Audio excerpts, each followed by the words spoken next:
Well, in the next week or so, you'll start seeing massive decorations behind me, lights and stuff. I don't know how I'm going to do the video yet. I haven't figured it out yet. But we're getting into the Christmas season, and I hope you watched last week's If Then on historical Regency romances that take place during Christmas. And I hope you enjoyed all the Thanksgiving If Thens last month and all the Halloween ones from the month previous.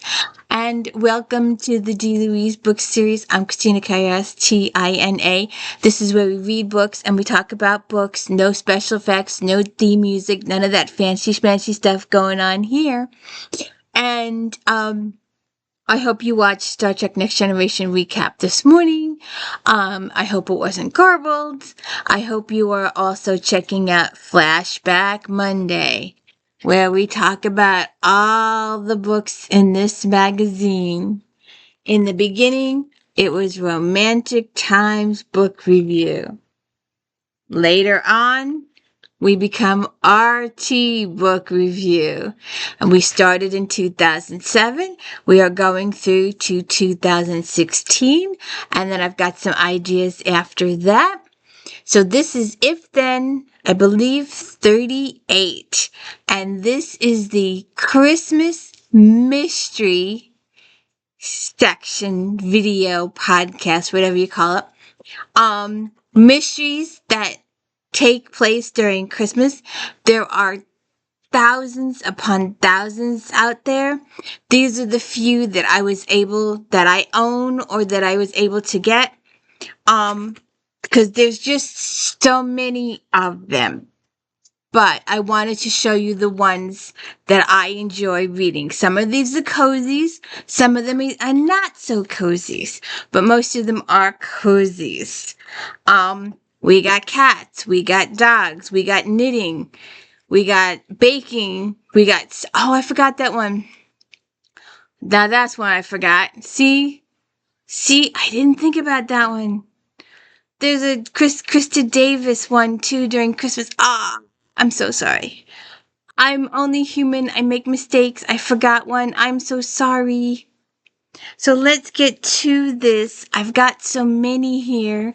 And now I'm going to mourn all day and regret all day that I didn't think about the Krista Davis one until I started talking to you. Duh! Umi! So, let's get to this.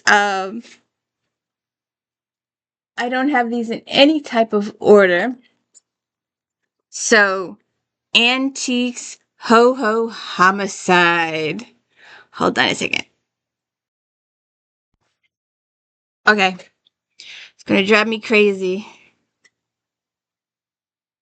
The Diva wraps it up.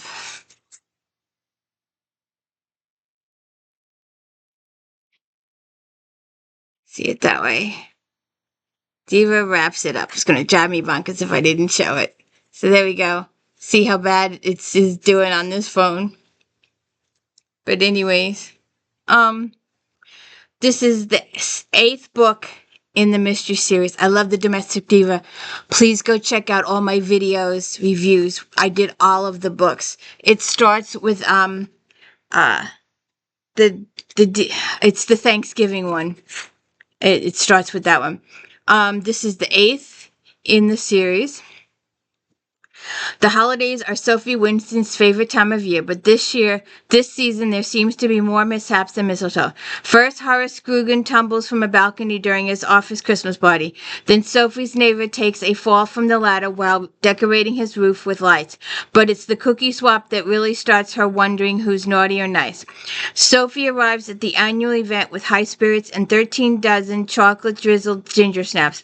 But when an argument erupts and a murder ensues, it becomes clear that the recent string of events is anything but accidental. Now Sophie has to make a list of suspects and check it twice. Oh, this is so horrible. Can see it that way a little. How's it going there? That's better. The Diva wraps it up. Then put this here. Antiques Ho ho homicide. To Brandy-born and her ditzy diva mother, homicide in a small town serenity is the gift that keeps on taking. But murder turns up as Brandy and Vivian gather collectible clues in a wintry workshop. Seek the Grinch who dimmed a star pageant star twinkle and bagged the humbug helper who snuffed a sidewalk Santa. Aided by Sushi, their elfin shih tzu, our seasonal sleuths crumble a bountiful batch of Christmas cookies, and through suspects may show bad will, and good cheer seems in short supply. This collection of trash and treasures holiday homicides sparkles as the Bourne girls wrap up the three frolic some felonies. That's that one.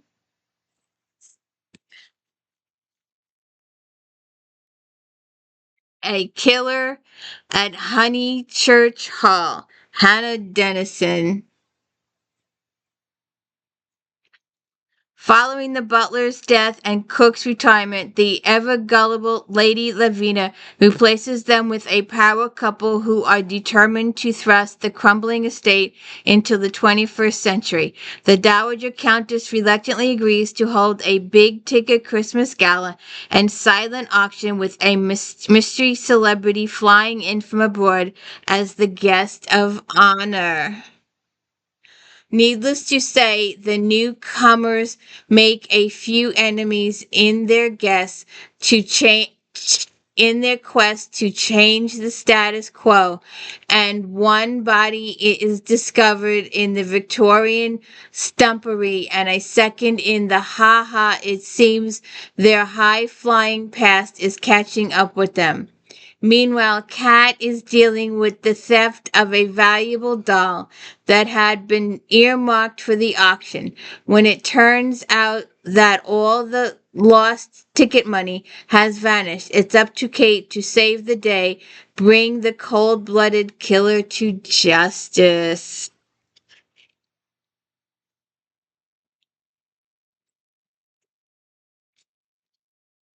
There's a couple of hers in here.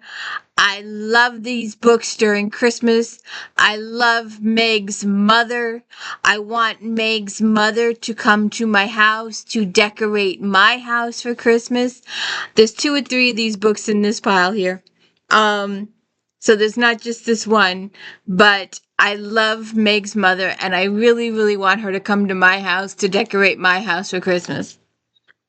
Donna Andrews, The Nightingale Before Christmas. The brilliantly funny Donna Andrews delivers sugar plums and shrouded secrets with another mystery in the award-winning New York Times best-selling series. As the holidays draw near in Caerphilly, Meg's mother is one of 12 designers participating in a Christmas-themed show house. Each room of the temporarily untenanted house has been decorated to the hilt by a different decorator for the public to tour. Of course, Mother insists that Meg pitch in with the organization, and she finds herself surrounded by flamboyant personalities, all competing to enhance their professional reputations by winning the prize for the best decorated room. Then someone starts sabotaging rooms, and the most cutthroat and hostile of all the designers, Clay Spotswood, is found dead. With tempers flaring and competitions for the prize heating up, any of the designers could have had motive to kill Clay. Can Meg catch the real killer in time to prevent another murder? And how will she finish the house for Christmas Eve when the designer rooms keep turning up crime scenes? I love these books. I love these books. I love Meg. Please check out all my videos for those books. Uh, Vicki Delany. She will also show up in our contemporary romance Christmas that we're going to be doing. I hope you go check out the Christmas Regency that we did last week and all the Thanksgiving ones. These things take work. In the days after Christmas, Mary Wilkinson is looking forward to a much needed rest. But before that can happen, Luann Ireland walks through her door. Luann has asked Mary to help make decorations for her wedding, but has suddenly moved the wedding months earlier and is now demanding that everyone follow her lead regardless of the cost. But the cost is much higher than anyone anticipated when Luann's fiancé is found murdered at their proposed wedding venue. Mary resolves to restore peace and calm to the community of Rudolph, but the closer she gets to the killer, the more personal the case becomes, and Mary begins to worry that death knell could ring in the new year. See what happens there. See. November. Ah, November. November.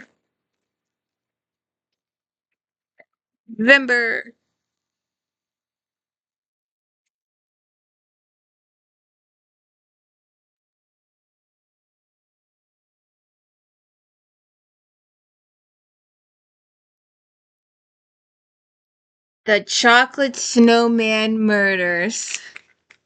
All this food. It was probably in one of my food ones. Chocolate lovers will enjoy this chatty, light, humorous mystery. The characters and the relationships are realistic and entertaining. Luxury chocolate maker Lee McKenney volunteers to drive their visiting judge for the Warner Pure Arts Festival into town from the airport. But when she picks up the art professor, he's drunk and harasses her so badly that she leaves him at an out of town hotel and decides to let her husband Joe deliver him to the festival the next morning. But when Joe arrives at the hotel, he finds a body instead. The prime suspect, Lee, and her husband investigate the professor's connections with the various committee volunteers to find the real killer. Murder mystery during Christmas. I have a couple of these also in this pile. This is a long running series, and if I get all of these together, I will do these also for podcasts. A Christmas Promise. 4 stars. There's something quite lovely about Perry's Victorian Christmas stories. This is her 7th. Readers are practically guaranteed a touching holiday tale wrapped around a grisly murder. The contrast is fascinating, and the story, though sometimes difficult to plow through because of the Cockney dialogue, it is meticulously laid out and hard to put down. Just days before Christmas, 13-year-old Grace Pippa meets 8-year-old Minnie Maud Mudway on the freezing streets in London's notorious East End. Minnie Maud is bereft, alone, and determined to find her friend Charlie, a donkey who belonged to her uncle Alf. Alf has been brutally murdered, and someone made off with his rag and bones cart, as well as Charlie. Grace joins poor little Minnie Maud on this quest, and the two follow the unusual path Uncle Alf followed to his death.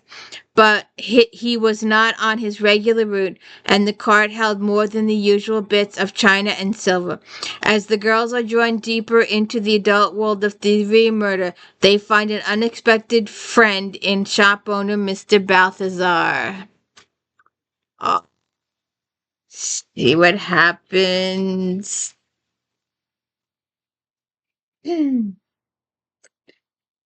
This is um my other Donna that I just decided to throw in.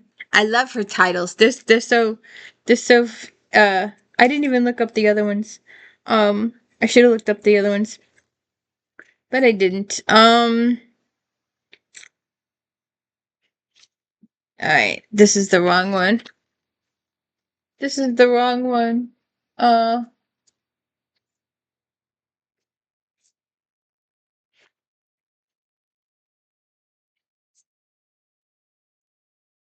Oh, here it is. Okay.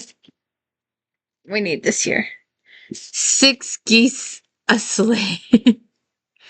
Meg Langso's house is the marshalling point for Caerphilly Holiday Parade. The 12 Days of Christmas theme features 12 drummers from the school band, 11 bagpipers, 10 leaping lords from the drama department, and so on. There are assorted floats, a live nativity scene until Santa in a red horse-drawn sleigh. As an organizer, Meg's job is hard enough, but when her nephew Eric whispers something's wrong with Santa, things take a tragic turn.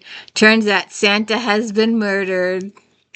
I love these, and I love Meg's mom decorating the house. Another one I just picked up the other day. This is interesting. It's not a cozy. Mistletoe and murder. Oh, it could be a cozy. Daisy Dalrymple mystery. Carol Dunn. It's 1923. In December 1923, the formidable Dowager Viscountess Dalrymple has decided that for Christmas the family will all gather at Brockdane in Cornwall at the invitation of Lord Westmore. Her daughter Daisy Dalrymple Fletcher is something less than pleased, but yields to the demands of her mother, especially as she'll be there just before the holiday, working on another article for Town and Country about the estate itself, but the family gathering quickly goes awry. Brockdene, it seems, is only occupied by the Norvilles, poor relations of Lord Westmore, and Westmore himself won't be joining them. So Daisy, her husband, Detective Chief Inspector Alec Fletcher of Scotland Yard, and their family must spend their Christmas holiday trapped in an ancestral estate with a rich history of lore, ghost stories, rumors of hidden treasure, and secret passageways, with family seething with resentment, grudges, and faintly scandalous history. The veneer of civility that pervades the halls of Brockdane, however, begins to wear thin when long-held family secrets threaten to bubble over, and one of the guests is found savagely murdered. With few clues as to who committed the murder and with too many motives as to why, it's once again up to Daisy to solve the mystery. This looks good. This looks really good.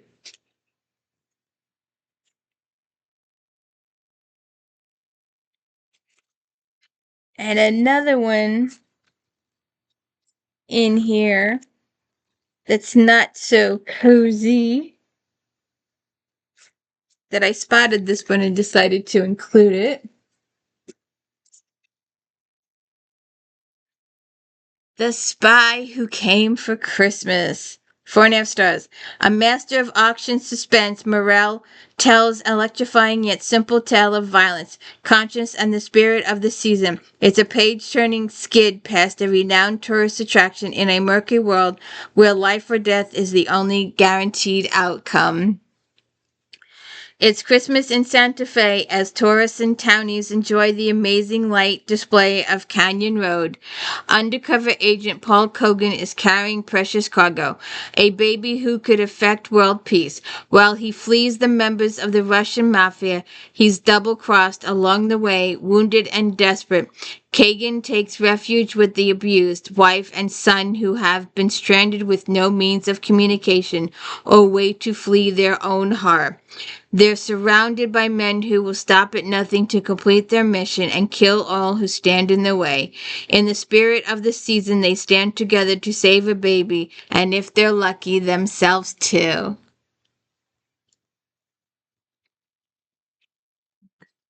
That sounds good. Okay. Was The Bite Before Christmas, David Rosenfeld. You gotta love the puppies. There's another one too that does. Oh, I forgot about her too. There's a lady that does cats. Oh, cats and dogs. And I just did one of her books a couple weeks ago. I'll have to go back and look that up. Reluctant lawyer Andy Carpenter is at Tara Foundation annual Christmas party. The dog rescue organization has always been his true calling, and this is one holiday tradition he can get behind because every dog that's come through the rescue and their families is invited to celebrate. This year's party is no exception, but before the stockings can be hung by the chimney with care, homicide detectives ruin the evening. Derek Moore, and one of the foundation's best foster volunteers, is arrested for the murder. Andy discovers Derek, whose real name is Bobby, is the witness protection program after giving evidence against his former gang. The police believe Bobby murdered a member, but Bobby swears to Andy he didn't. He built a new life, a new business, and his two new dogs after being a double foster failure. There isn't much Andy likes about the case, but he likes Bobby. If he's innocent, Andy wants to help. Before Andy can settle down for his long winter's nap, he has a client's name to clear, a murder to catch, and two new dogs to look after, a golden and Dalmatian. Andy's golden retriever, Tara, will have to adjust to not being the only golden at the house while Andy gets to the bottom of this one.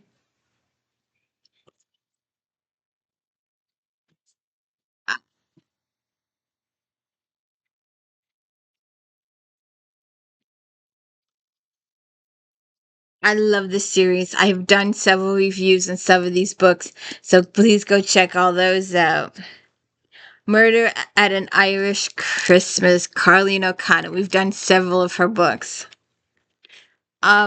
This December in Kilbane, if you're planning to warm up with a cup of tea at Naomi's Bistro, you may have a bit of a wait. The entire O'Sullivan brood has gone off to West Coast to spend the holidays with brother James' fiancée Elsie's family, including her grandmother, the famous orchestra conductor Edna Elliott.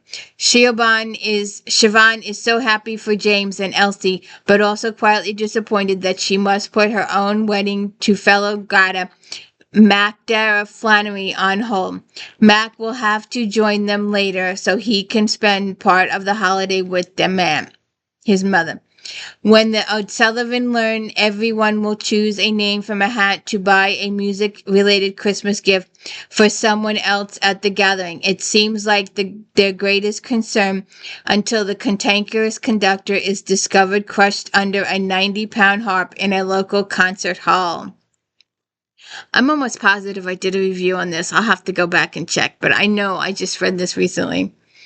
With the extended family, including Lydia's much younger new wife, Lee, a virtuoso violin suspected in his murder is up to Siobhan to ensure that the guilty party faces the music. But as a snowstorm strands both families in a lavish farmhouse on a cliff, Siobhan had better pick up the tempo before the killer orchestra another untimely demise. And the guy falls off the balcony of the church. I remember that, and he's buried by the harp or something. I remember that. I always say if you get a book and you read the book and then you put it down, if you can't remember what that book was about, it was a bad book. But if you can talk about it after you finish reading like I do, then it was a good book.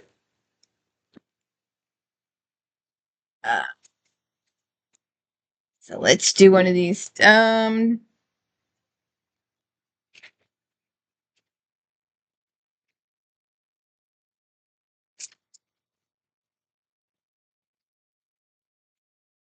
did I miss this? Oh, wait a minute. It says October. There's no fancy schmancy editing here. And don't forget to check out Flashback Monday, where we talk about all the books in this magazine. And this will be one of them. You'll see it when we get to October 2013. Leslie Meier, Christmas Carol Murder. 4.5 stars. Meier does an excellent job of highlighting the devastating effects of a bad economy on a small town, yet her charming Maine town prevails with the spirit of his residents. Christmas has arrived in Tinker's Cove. The town is feeling the effects of the down economy. Many are losing their homes and having their hours cut. But Lucy Stone is excited to play a part in the town's production of A Christmas Carol. The play may help the town forget about its financial struggles. Homes are being foreclosed, and the local mortgage company, Down East Mortgage, is the main culprit. When one of the company's partners is killed by a bomb wrapped as a Christmas present, Lucy tries to uncover a desperate killer, keep the play going, and restore the town's holiday spirit. See what happens there.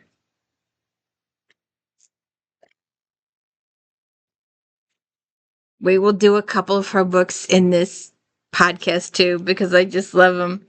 There's two of them, and she's with the bookstore. So these some of her books appeared in the bookstore. If Then, I did quite a few. This is the 38th If Then. Please go check out the Homicides, Scotland Yard, the books, the Regencies, the African American authors, the Native American authors. Please go check all those out. Don't forget all the Halloweens. I did a whole slew of videos on those. And don't forget my daily book reviews. We're doing Patricia Briggs right now and James Patterson and C.S. Harris. We're almost finished with those.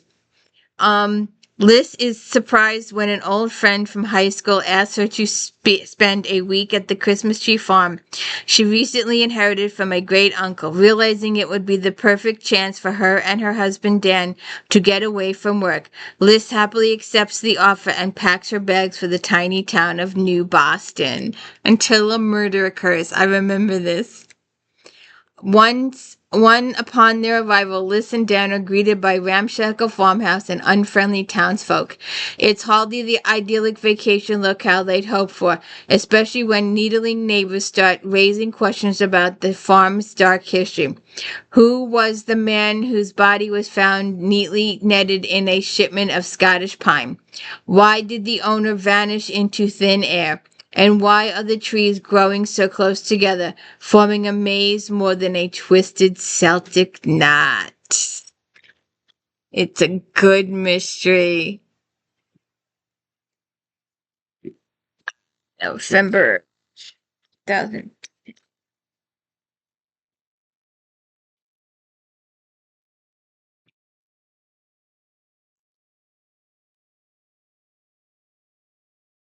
A little cozy for you. Some knitting for you. Ooh. Leaning Tower Books just took a dive. A Holiday Yarn. Sally Goldenbaum. 4 stars. The perfect blend of cozy mayhem and comfortable surroundings create a warm holiday mystery. The crew is in the middle of swirling snow and suspects as several mysteries occupy their time between holiday events. The seaside knitters are enjoying each other's company as the holidays roll around. The new bed and breakfast in town is almost ready to open as Mary Pisano works hard to add the final touches, but when her fashion editor cousin Pamela is found dead by the inn's front porch, the grand opening may need to be postponed. As Nell and the rest of the knitters unravel the clues, a local painter ends up dead at the inn, an accident which looks awfully like murder. Hopefully all will be resolved and the holiday cheer restored before the season is over. Sounds a little complicated. We shall see. There are several of these ladies. I had about 3 or 4 of this lady's books. She does so many Christmas. She did thanks. She's been included in Thanksgiving. She was included in Halloween. She was included in my cozy food edition. She does several different cozies, but the food one is her main one. Christmas Cupcake Murder. While Hannah speeds through a lengthy holiday checklist, drama in town grows like Santa's wasteland on Christmas Eve. Her sister Andrea wants to stave off the blues by helping out at the cookie jar. Michelle's love life is becoming complicated. Lisa needs Hannah's advice, and Dolores needs a Christmas secret she's not willing to share. But nothing dampens the holiday mood more than the chilling mystery surrounding the man found near death in an abandoned storefront 2 doors down from Hannah's bakery. Check it out. And golden raisin rum cupcakes. 1 cup golden raisins. 1/4 cup of rum. 1/4 cup pineapple juice. 4 eggs. 1/2 cup of oil. 1 8-ounce package of sour cream. 1 teaspoon ground cinnamon. A box of spiced cake mix, maybe Duncan Hines.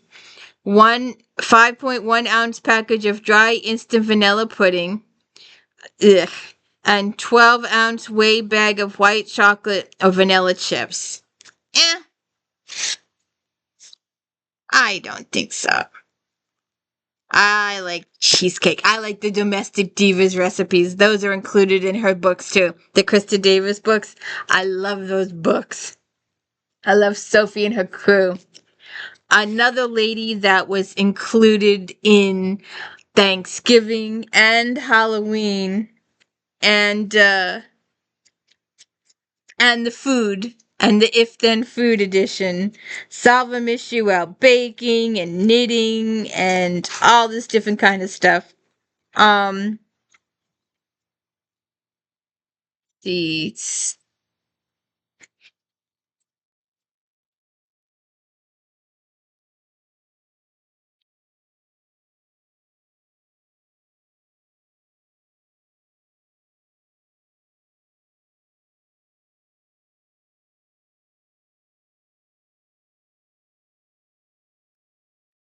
oh yeah. A catered Christmas cookie exchange, Isis Crawford.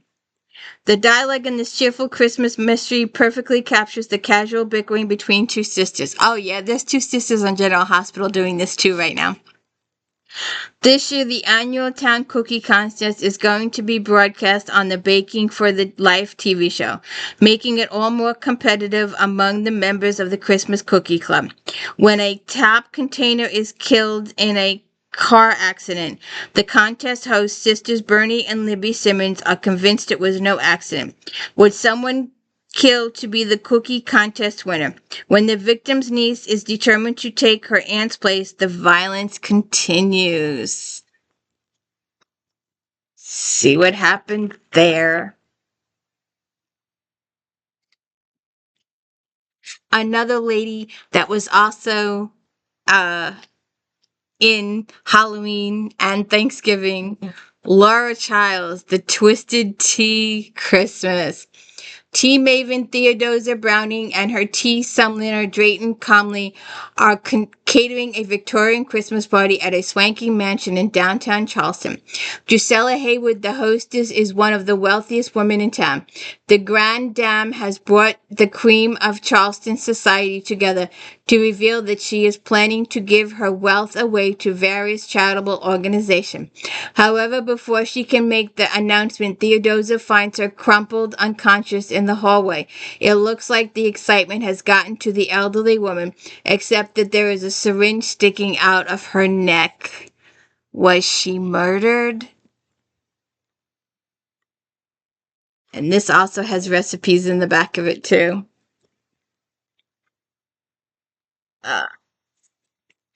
Another book we just did for my video channels. It's up here. It's got to be a month or 2 ago we did this.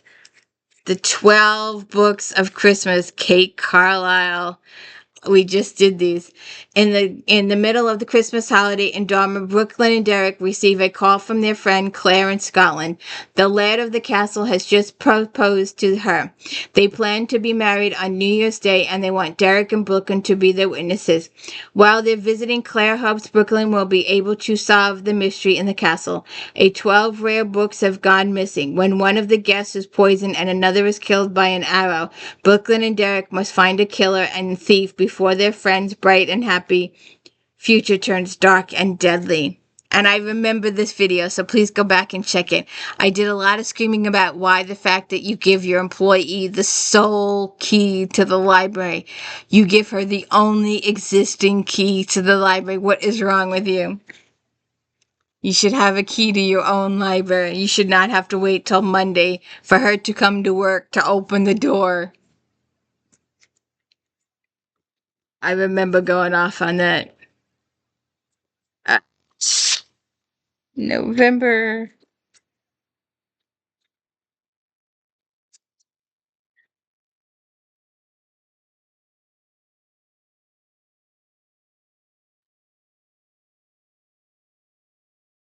The Holiday Grind. I love these books. 4 stars. Coffee house manager Claire Casey and her band of merry men lead readers on a wild and hilarious ride to find out who killed her Santa in this witty and intelligent cozy.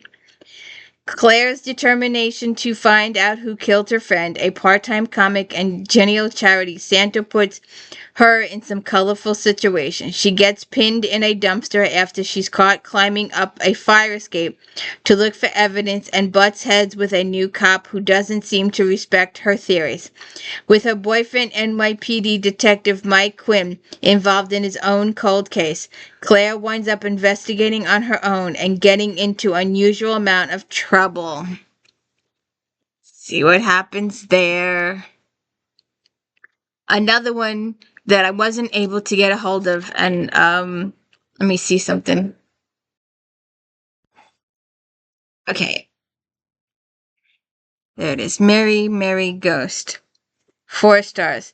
There aren't many heavenly rules that impetuous ghost Bailey Ruth Rayborn won't overlook, if not break outright to help her human charges.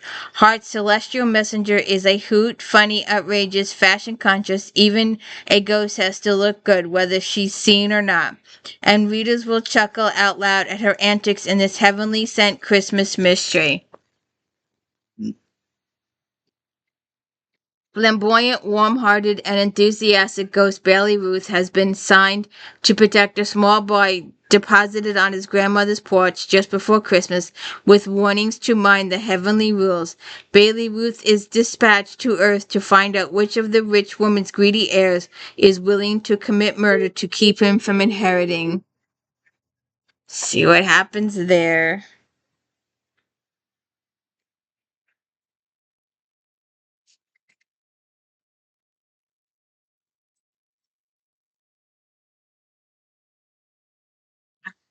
An oldie but a goodie.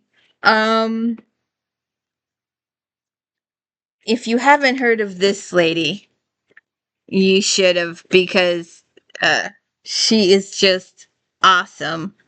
Absolutely awesome.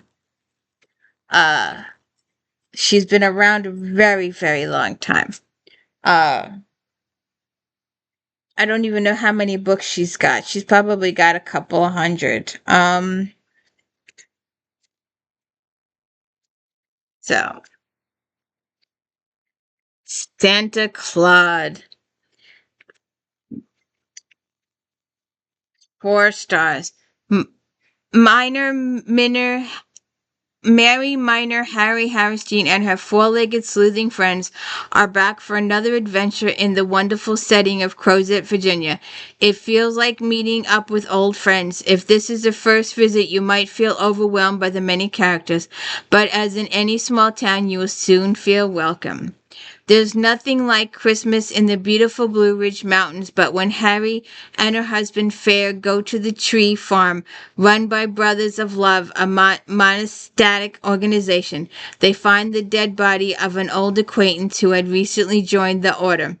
Harry has no plans to get involved until more men turn up dead, and it's a clear murder on the loose. So much for the more the merrier. If Harry and her four-legged friends, feline sleuths, Miss Murphy and Peter, and the corgi T. Tucker don't watch out, she could be joining an all-male club.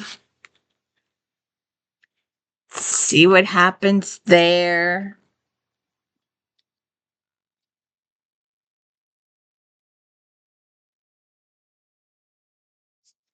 I'm going to throw these in because they're here. Anne Perry, A Christmas Homecoming. In A Christmas Homecoming, familiar face from the Charlotte and Thomas Pitt novels. Charlotte's mother, Caroline, travels with her young husband, Joshua Fielding, and his theatrical troupe to Whitby, the Yorkshire fishing village, where Dracula the vampire first touched English soil in the sensational novel named after him.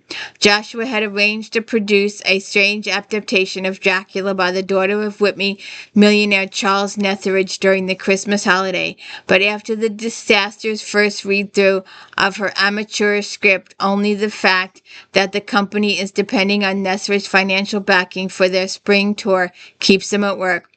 As tempers flare and wind and snow swirl around Netheridge's lonely hilltop mansion, a black-clothed stranger emerges from the storm. An eerily opportune arrival for this enigmatic figure turns out to be the theatrical genius. At the same time, a brooding evil makes itself felt. Instead of the theatrical triumph that Netherton desired for his daughter, there is a murder shocking and terrifying. See what happens there. And I'm just going to throw this in for the hell of it. A Christmas Odyssey.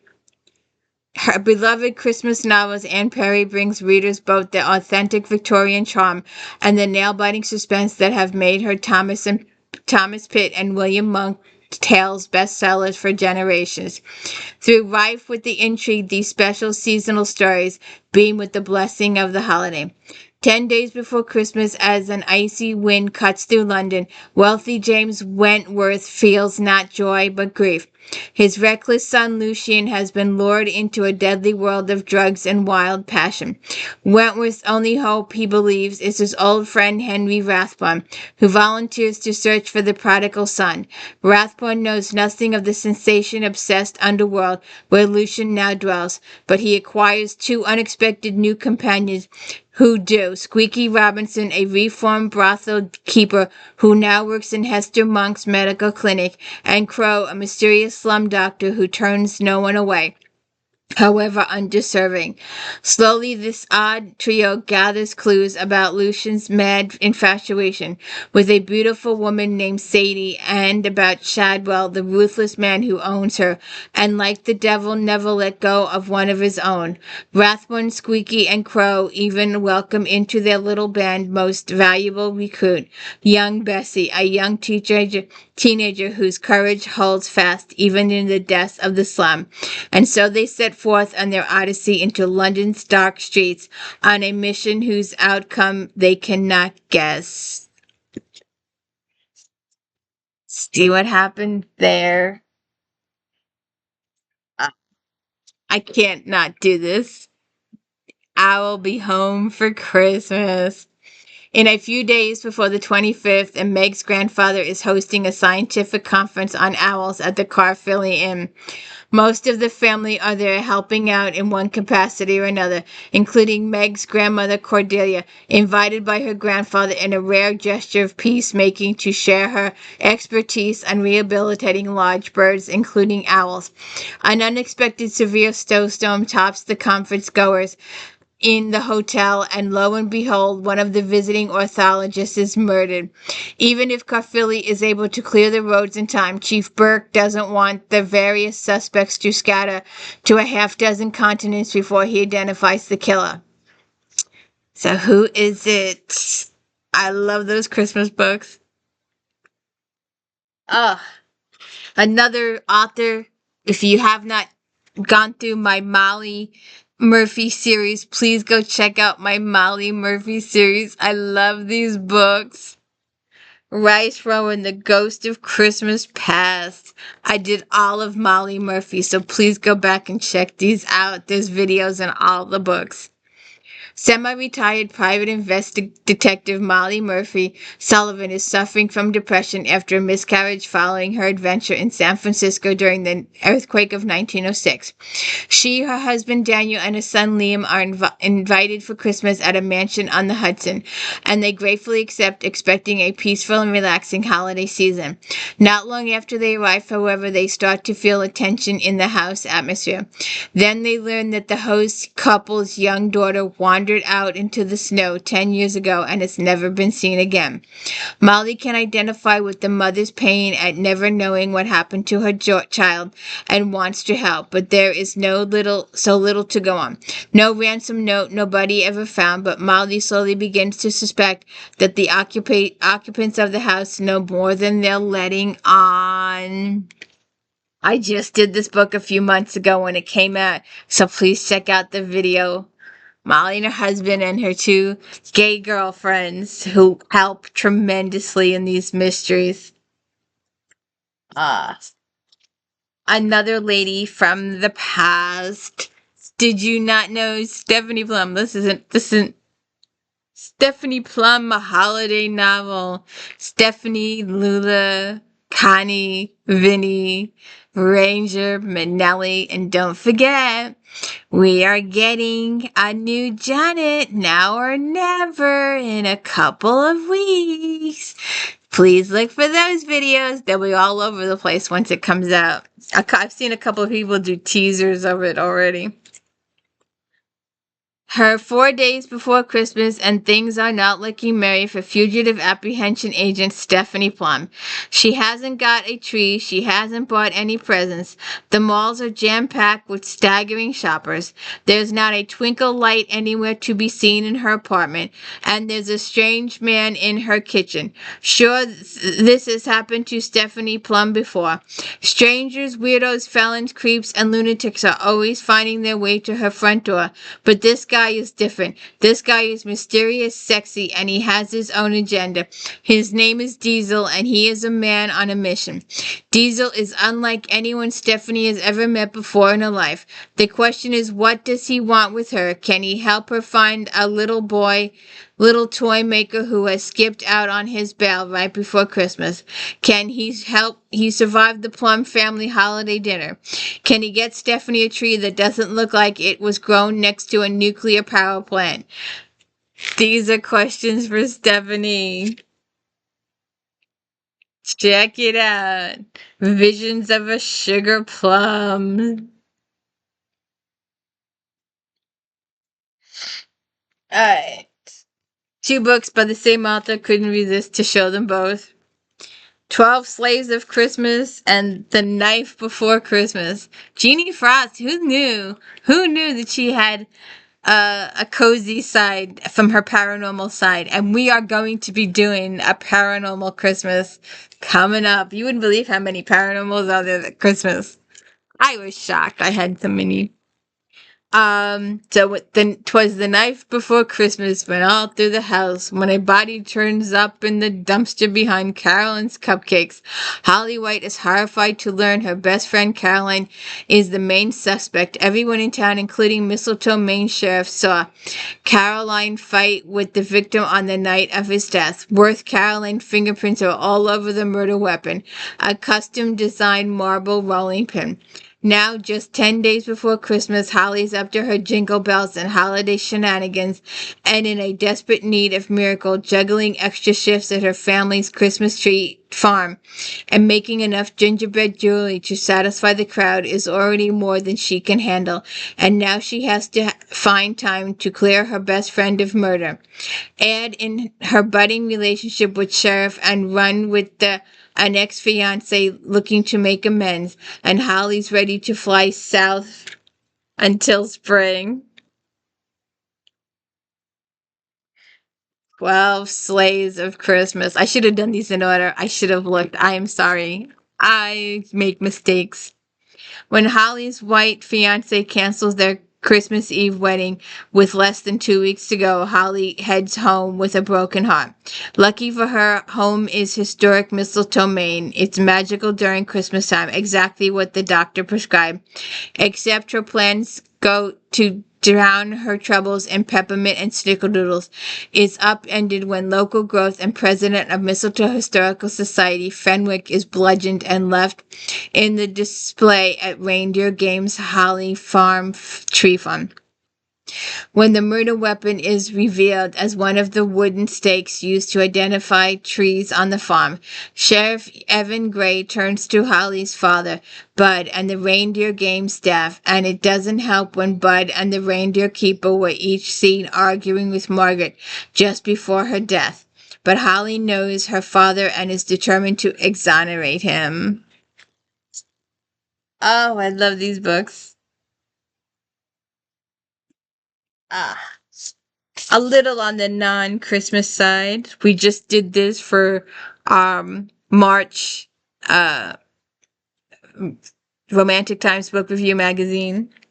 So that's why it's out. And did I put it here? I thought I pulled it out.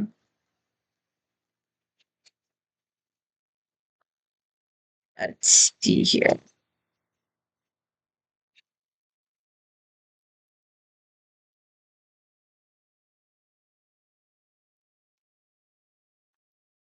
Death Island style.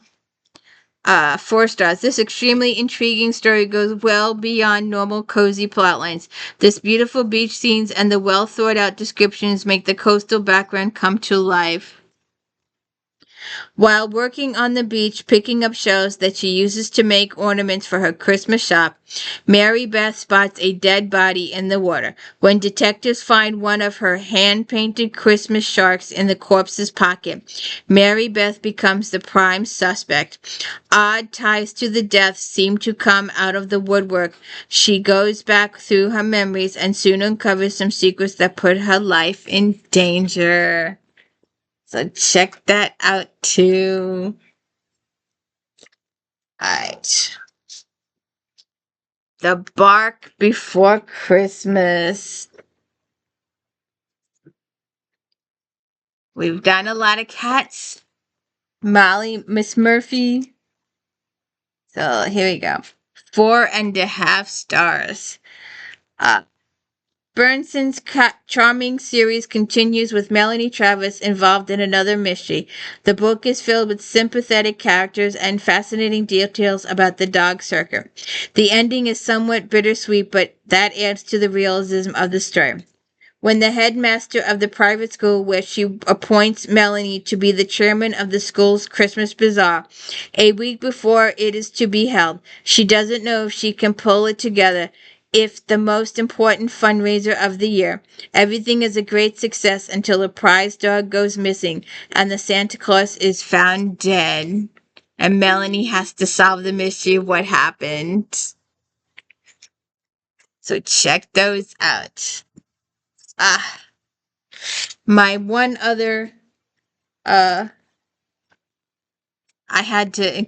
remember, please check out my video for this. A wee Christmas homicide. It's the little teddy bears that they're doing. 4 stars. Ring in some holiday spirit with the latest Scottish mystery featuring shop owner Lisa McCrinnan as she searches for killer in her hometown of Moosatukalak. Lisa runs the Scottish Emporium where business has been slow.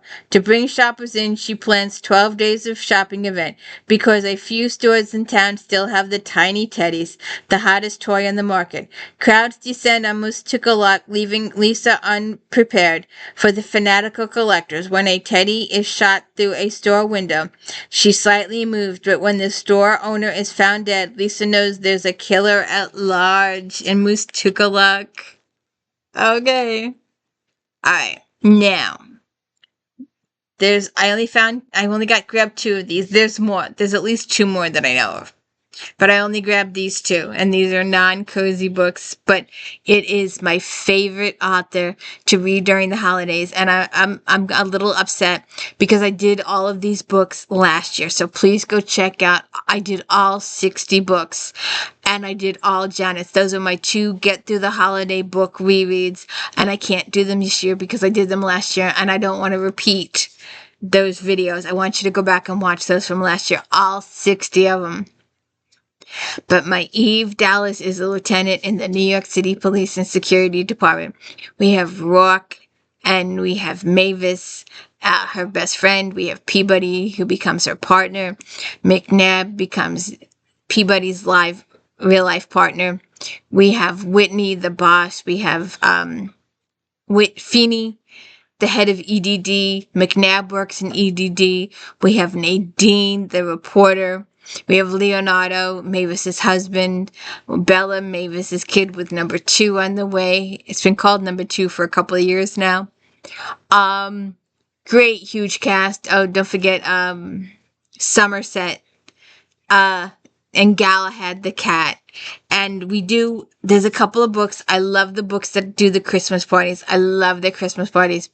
There's another one, and I didn't grab it, but I only grabbed these two. These both have Christmas, the Christmas party in it. This one is one of the earlier ones. No one likes to be alone during the holidays, and for New York's most posh dating service, Personally Yours, it is the season to bring lonely hearts together. But Lieutenant Eve Dallas, on the trail of a ritualistic serial killer, has made a disturbing discovery. All of the killer victims have been traced to Personally Yours. As the murders continues, Eve enters into the world of people searching for their one true love and a killer searching for his next victim. And this is where Peabody and McNabb go undercover, and they trying to hide how much they like each other, and it's just so good. And the Christmas party is just so good. And please go check out my video for these extended videos. I did all 60 books.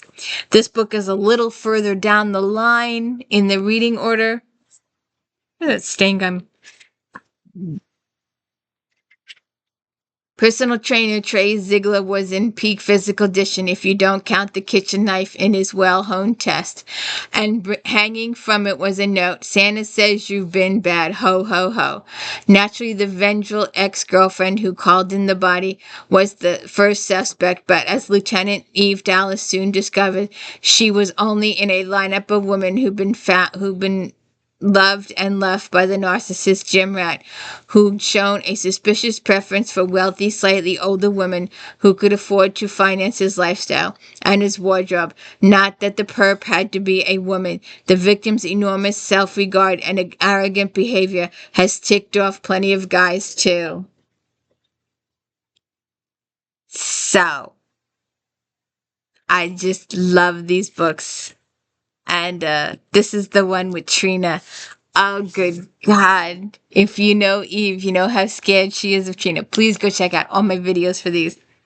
And my Krista Davis videos. So that is your mystery, your cozy mystery, and your mysteries galore episode of If Then. Don't forget to check out the Regencies last week. Contemporary Romances next week. Oh, it's going to be, I hope you have all the good Christmas. And don't forget, one of these Saturdays, I don't know which one yet, maybe Christmas weekend, I'm not sure. I'm going to do a special reading of The Present. I love that book, and I'm going to share it and read it with y'all. Joanna Lindsay and her Mallory's are just the best way to spend Christmas, except my Eve Dallas. Have a good one.